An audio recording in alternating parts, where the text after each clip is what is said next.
Qureshi media سے گفتگو کر رہے ہیں. اس طرح یکسر تبدیلی آئی ہے اور صورتحال کس طرح مزید بگڑی ہے، تو میں نے ان کی خدمت میں جو میری معلومات تھی ان کی خدمت میں میں نے پیش کی.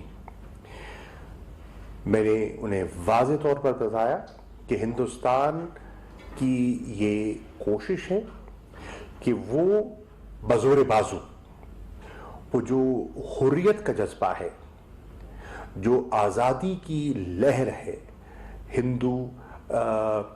ہندوتوا سوچ سے، اور جو ظلم اور بربریت اب ناقابل برداشت ہو گیا ہے، اس کے خلاف جو ایک عوامی رد عمل ہے، اس کو کس منصوبہ بندی سے کچلنے کی کوشش کی جا رہی ہے، تاکہ وہ جو اسپرٹ ہے ان کی کشمیریوں کی، اس کو دبایا جا سکے اور ان کی ول کو توڑا جا سکے. لیکن انہیں کامیابی نہیں ہو رہی اور انشاءاللہ ہوگی بھی نہیں. میں نے ان سے یہ بھی عرض کی کہ پچھلے 10 ماہ میں جو کووڈ-19 سے پہلے ہی صورتحال تھی وہ بھی بہت پریشان کن تھی. لاک ڈاؤن تھا، ملٹری سیج تھا، اور توقع کی جا رہی تھی کہ کووڈ-19 کے آنے کے بعد کچھ ریسٹرکشنز میں نرمی پیدا کی جائے گی اور لوگوں کے لیے آسانیاں پیدا کی جائیں گی. لیکن ایسا ہرگز نہیں ہوا، اور اس کا ایک جائزہ بھی میں نے ان کے سامنے رکھا. میں نے ان کی خدمت میں یہ بھی بتایا کہ جو توقع کی جا رہی تھی سینکشنز لفٹ ہونے کی، ہرگز نہیں ہوئی. ہسپتالوں تک رسائی آج بھی نہیں ہے، ادویات آج بھی نہیں ہے، اور جو کورونا سے متاثر ہیں وہ تڑپ رہے ہیں، ان کی نگہداشت مناسب طریقے سے نہیں ہو رہی.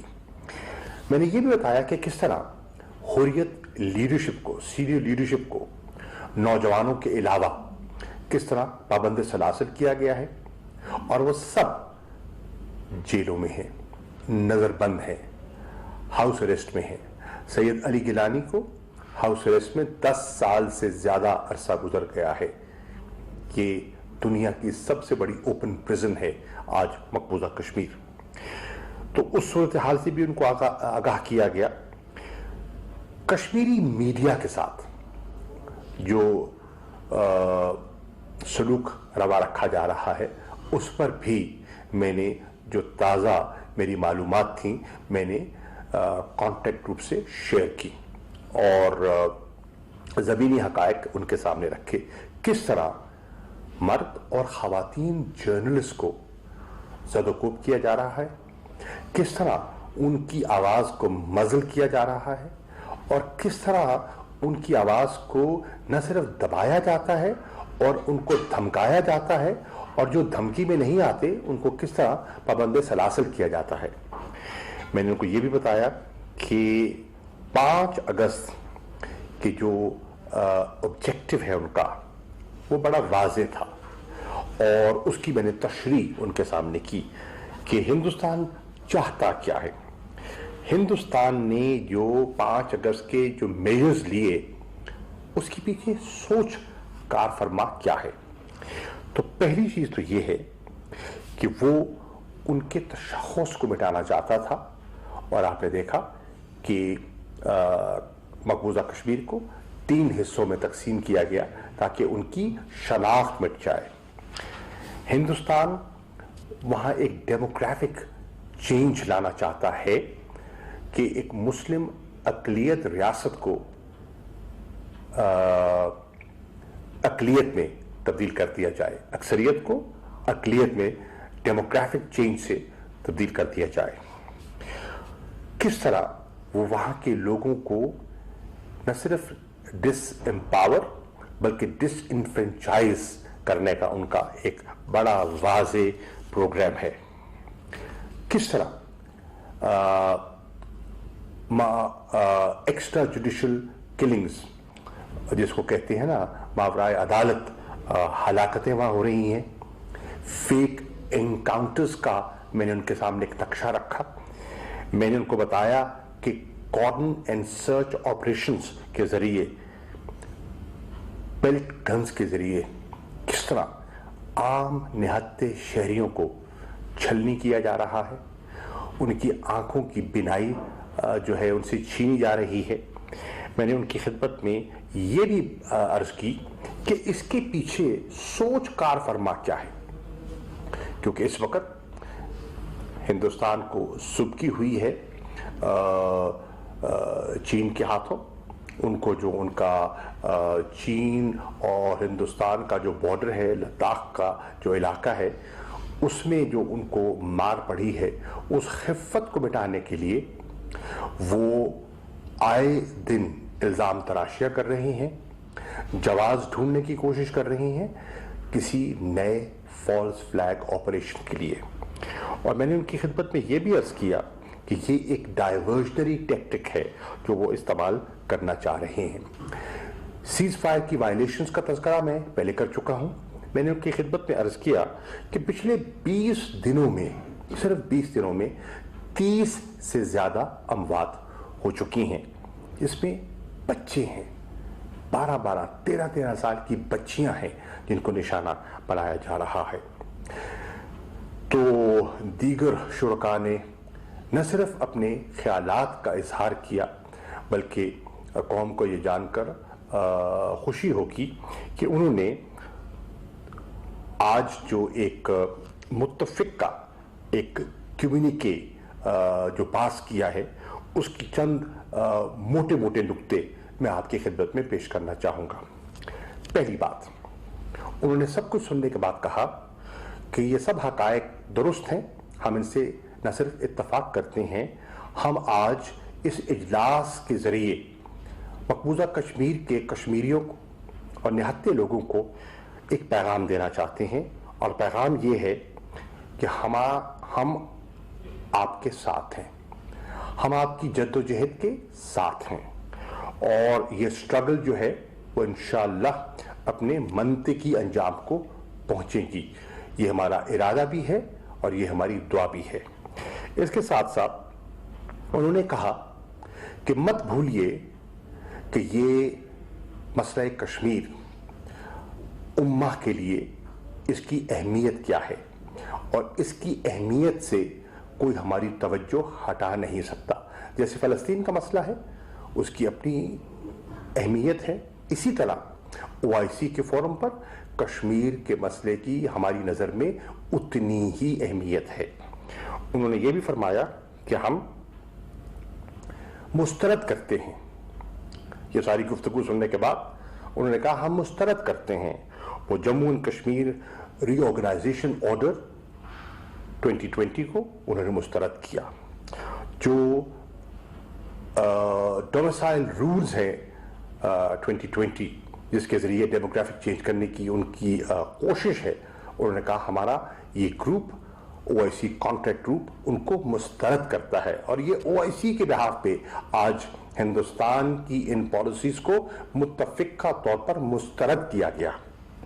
उन्होंने ये भी कहा कि ये जो डेमोग्राफिक चेंज करने का इनका मंसूबा है, हम इसकी मुखालफत करते हैं, इसे मुस्तरद करते हैं।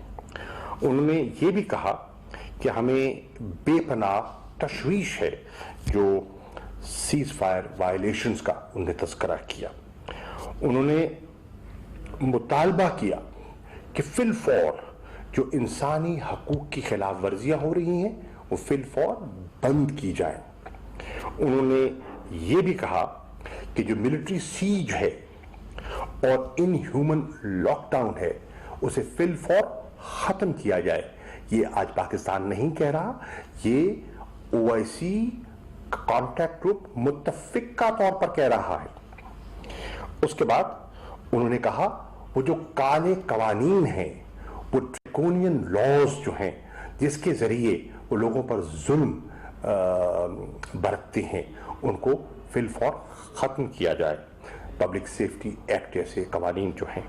उन्होंने ये भी तकाजा किया कि इंटरनेशनल मीडिया को रसाई दी जाए, मकबूजा कश्मीर तक रसाई दी जाए, ताकि वो इंडिपेंडेंट इन्वेस्टिगेशंस कर सकें और दुनिया को बता सकें کہ वहाँ ह्यूमन राइट्स की सूरत हाल क्या है और अगर वायलेशंस हो रही हैं तो क्यों कर हो रही हैं। उन्होंने हमारा जो एक दरीना हमारी ख्वाहिश थी और ह्यूमन राइट्स कमीशन की रिपोर्ट में भी इसका तस्करा है कि इस्टेब्लिश किया जाए कमीशन ऑफ इंक्वायरी, तो आज कॉन्टैक्ट ग्रुप ने उस पर भी मोहर जब्त की और उन्होंने ये भी कहा, और ये बहुत काबिल गौर चीज़ है, कि जितनी मुस्लिम उम्मा के ममालिक हैं, वज़राए ख़ारजा हैं, जब वो हिंदुस्तान से दो तरफा मामलात पर गुफ्तगू करते हैं, उनके और मामलात हो सकते हैं, तो उन पर ये फर्ज है, उन पर ये लाजिम है कि वो जो कश्मीर की सूरत हाल है, मकबूजा कश्मीर की, वो उस मसले को उनके सामने पेश करें, उसको रेज करें, जो इंसानी हकूक़ की पामाली हो रही है उस नुक्ते को उठाएं। तो ये आज बड़ी इम्पोर्टेंट डेवलपमेंट्स थी जिनके बारे में मैं कौम को एतमाद में लेना चाहता था। मैं शुक्रगुजार हूँ तमाम वज़राए ख़ारजा का और OIC contact group on Kashmir का, जिन्होंने न सिर्फ हमारी दरख्वास्त पर, पाकिस्तान की दरख्वास्त पर एक हंगामी इजलास तलब किया, बल्कि एक मुत्तफ़िक़ा कम्युनिके से हिंदुस्तान को ये वाज़ेह पैगाम दिया कि उनकी कोशिशों के बावजूद मुस्लिम उम्मा कश्मीर के बारे में एक राय रखती है।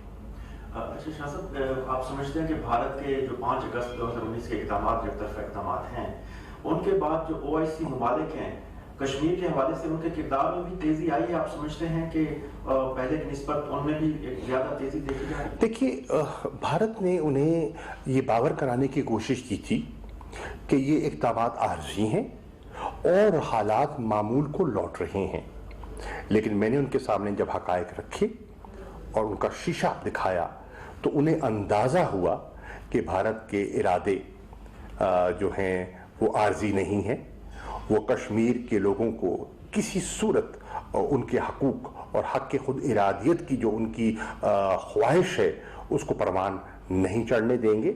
और जैसे जैसे उनको ये चीज़ बावर हो रही है कि हालात मामूल की तरफ नहीं लौट रहे और इंसानी हकूक़ बतदरीज पामाल हो रहे हैं, वैसे वैसे मैं समझता हूँ उम्मा में भी और इंटरनेशनल ह्यूमन राइट्स ऑर्गेनाइजेशंस में भी और इंटरनेशनल मीडिया में भी भारत का जो बयानिया है वो मांग पड़ रहा है।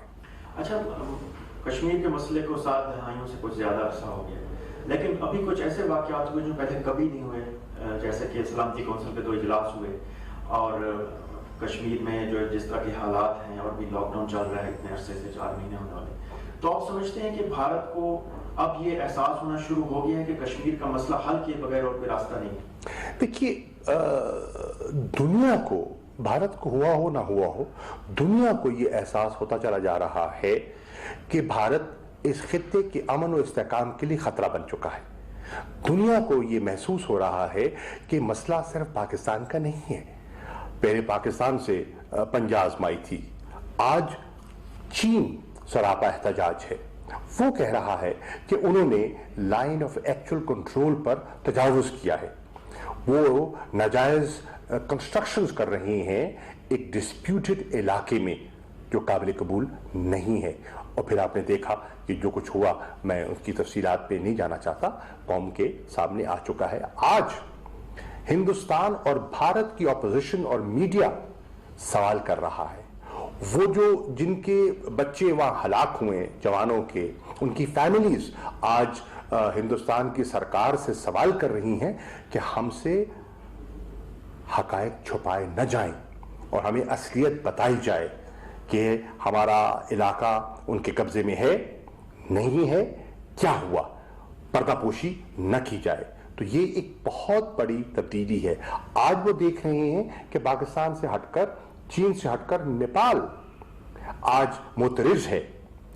आज दुनिया इस बात को देख रही है कि बांग्लादेश जैसा मुल्क जो है उसमें उसका कंफर्ट लेवल जो है وہ بھی متاثر ہو چکا ہے کہ جس طرح ہندوستان نے بنگالیوں کو نشانہ بنایا، ان کو دیمک سے تشبیہ دی، ان کی بھی تو ایک انا ہے، ان کی بھی تو ایک خود مختار ملک ہے، ایک آزاد سوورن ملک ہے، اور ان کے بڑے اچھے تعلقات تھے۔ ان اچھے تعلقات کے باوجود آج بنگلہ دیش بھی اس بات پر مجبور ہو گیا سوچنے پر کہ یہ جو سرکار آئی ہے اس کی سوچ ماضی کی سرکاروں سے برعکس ہے، اور یہ ہندوتوا کی جو آئیڈیالوجی ہے، کیا بنگلہ دیش کے لوگ اسے قبول کرنے کے لیے تیار ہیں؟ ہرگز نہیں۔ تو یہ اب جو میسج دنیا کو جا رہا ہے کہ بھارت نہ صرف یہاں بلکہ ہمارے مغرب کی طرف، افغانستان کی طرف بھی ان کے جو ارادے ہیں وہ سپوائلر کا رول پلے کرنا چاہتا ہے، تو یہ بڑی تشویشناک بات ہے۔ اچھا، بھارت ایل او سی پر مسلسل سرحدی جو خلاف ورزیاں وہ کر رہا تھا، اب یہ سال بھی 1400 سے زائد مرتبہ ہو چکی ہے، اب چین کے ساتھ بھی پنجہ آزمائی کر رہا ہے، تو یہ لگتا ہے کہ بھارت کا جو ارادہ ہے وہ یہی ہے کہ دوسرے آلریڈی کشمیر کو لیا ہوا ہے، دوسرے ممالک کی ٹیریٹری کو اپنا حصہ بنانا، اسی وجہ سے بھارت کے جو ہمسائے ممالک ہیں ان سے تعلقات خراب ہو رہے ہیں۔ دیکھیے عرض یہ ہے، بھارت کی اس حکومت کی اور اس جماعت کی سوچ کو سمجھنے کی ضرورت ہے، ان کی ذہنیت کو سمجھنے کی ضرورت ہے۔ ان کی ذہنیت ہے اکھنڈ بھارت۔ اکھنڈ بھارت تو پاکستان کو بھی، افغانستان کو بھی، بنگلہ دیش کو بھی، بلکہ پورے سب کانٹیننٹ کو اپنی لپیٹ میں لیتا ہے۔ تو یہ ہے اس سوچ کی تبدیلی۔ یہ جو بھارت آپ کو دکھائی دے رہا ہے، یہ وہ نہرو والا، وہ گاندھی والا، وہ سیکولر بھارت نہیں ہے، یہ ایک جنونی طبقہ ہے جو سامنے آیا ہے اور خطرناک ہے۔ بہت شکریہ۔ وزیر خارجہ شاہ محمود قریشی اسلام آباد میں میڈیا سے گفتگو کر رہے تھے۔ انہوں نے کہا کہ مقبوضہ کشمیر کی صورتحال بڑی تیزی سے بگڑتی جا رہی ہے، مقبوضہ کشمیر میں نہتے کشمیریوں کو نشانہ بنایا جا رہا ہے۔ اجلاس میں مقبوضہ کشمیر کے حقیقی نمائندے نقشبندی صاحب نے بھی بیان کیا۔ انہوں نے کہا کہ آزاد کشمیر کے صدر مسعود خان نے ایل او سی کی خلاف ورزیوں سے آگاہ کیا۔ اجلاس کے شرکاء کو مقبوضہ کشمیر پر پاکستان کے موقف اور تشویش سے آگاہ کیا گیا۔ ترکی، آذربائیجان، ملیشیا کی وزرائے خارجہ نے آن لائن اجلاس میں شرکت کی۔ مقبوضہ کشمیر میں بڑھتے ہوئے بھارتی مظالم پر انتہائی تشویش ہے۔